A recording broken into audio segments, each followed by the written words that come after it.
Quem foi Moisés? Moisés, uma figura central no judaísmo, cristianismo e islamismo. Ele nasceu num período em que o faraó do Egito havia decretado que todos os meninos hebreus recém-nascidos fossem mortos.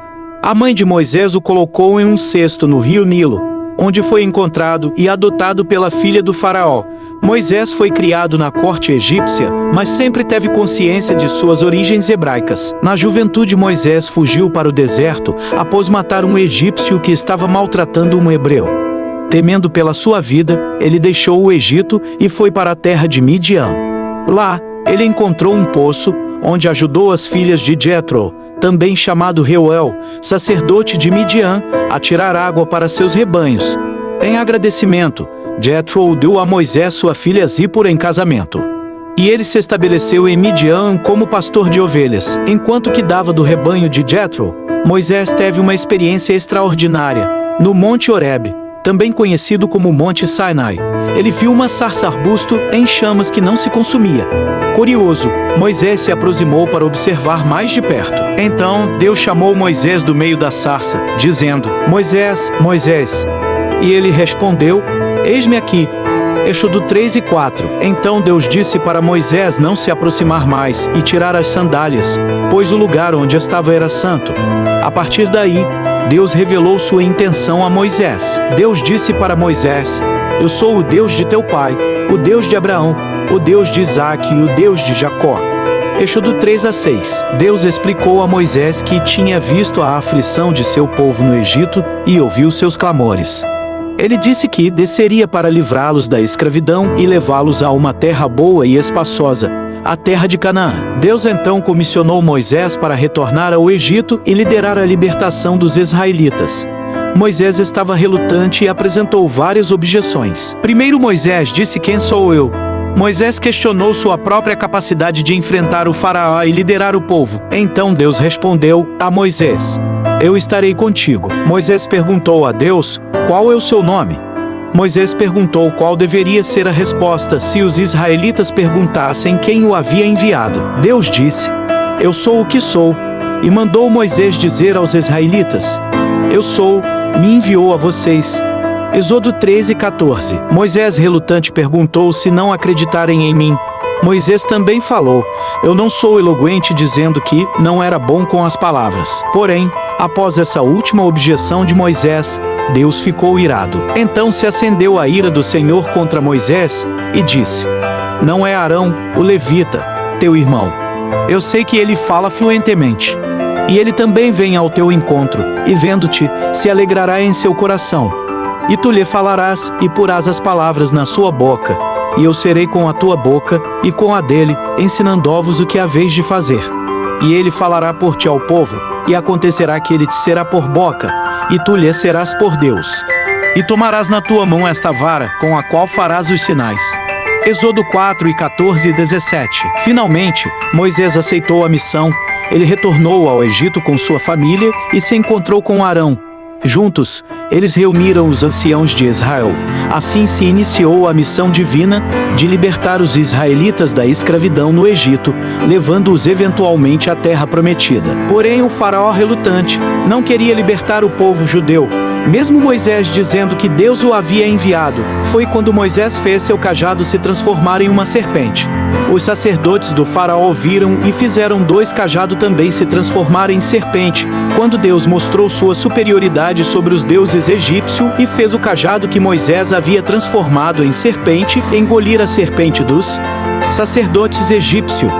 O faraó e todos os que ali estavam presentes ficaram impressionados. Mesmo assim, o faraó não libertou os hebreus. Foi aí que Moisés alertou sobre as pragas que recairiam sobre todo o grande Egito. 7 pragas são as mais mencionadas, mas foram 10 pragas no total que recaíram sobre o Egito. Primeiro, água transformada em sangue. Todas as águas do Egito se tornaram sangue, matando os peixes e tornando a água imprópria para consumo. Segundo, rãs. O Egito foi invadido por rãs que saíam dos rios e entravam nas casas e palácios. Terceiro, piolhos. O pó da terra se transformou em piolhos, infestando homens e animais. Quarto, moscas. O Egito foi assolado por uma enorme quantidade de moscas e causaram grande incômodo. Quinto, peste nos animais. Uma doença mortal afetou os animais domésticos, matando muitos deles. Sexto, úlceras. Pessoas e animais foram atingidos por úlceras e feridas dolorosas. Sétimo, chuva de granizo. Uma tempestade de granizo destruiu plantações e matou animais e pessoas que estavam ao ar livre. Depois da praga do granizo, Deus enviou uma nuvem de gafanhotos que devoraram tudo o que restava das plantações e árvores no Egito. Eles consumiram toda a vegetação, causando grande devastação e fome. A nona praga trouxe 3 dias de escuridão completa sobre o Egito. Era uma escuridão tão densa que os egípcios não podiam ver uns aos outros e não saíam de suas casas. No entanto, os israelitas tinham luz em suas habitações. A 10ª e última praga foi a mais devastadora: a morte de todos os primogênitos no Egito, desde os filhos do faraó até os filhos dos prisioneiros e os primogênitos dos animais. Para proteger os israelitas, Deus instrui-os a marcar suas portas com o sangue de um cordeiro sacrificado. Quando o anjo da morte passou pelo Egito, ele poupou as casas marcadas com o sangue, passando por cima delas. Este evento é a base da celebração da Páscoa judaica Pêssah. Essas pragas foram sinais poderosos da autoridade e do poder de Deus, demonstrando sua determinação em libertar seu povo da escravidão e da opressão. Elas também serviram para mostrar a superioridade do Deus de Israel sobre os deuses egípcios e a teimosia do faraó, que resistiu até a última e mais terrível praga antes de permitir a libertação dos israelitas. Após a morte dos primogênitos egípcios, o faraó finalmente permitiu que os hebreus deixassem o Egito. Moisés liderou o povo na travessia do Mar Vermelho, que se abriu para permitir a passagem dos hebreus e se fechou sobre o exército egípcio que os perseguia. No Monte Sinai, Deus entregou a Moisés as tábuas da lei, contendo os 10 mandamentos, que são princípios fundamentais para a vida religiosa e moral dos hebreus. Além disso, Moisés recebeu diversas outras instruções que compõem a Torá. Enquanto Moisés estava no Monte Sinai, o povo hebreu, impaciente com sua demora, construiu um ídolo na forma de um bezerro de ouro e começou a adorá-lo, violando assim os mandamentos recém-recebidos. Ao descer e ver o que havia acontecido, Moisés quebrou as tábuas em indignação e intercedeu junto a Deus pelo perdão do povo. Após muitos anos de peregrinação no deserto, os hebreus finalmente chegaram à terra prometida, mas Moisés não entrou nela. Ele viu a terra de longe, no Monte Nebo. Antes de morrer, a liderança então passou para Josué, que liderou o povo na conquista de Canaã. Após a morte de Moisés, Arcanjo Miguel e o diabo lutaram pelo corpo de Moisés. Essa luta é brevemente mencionada na Bíblia, especificamente na Epístola de Judas no Novo Testamento.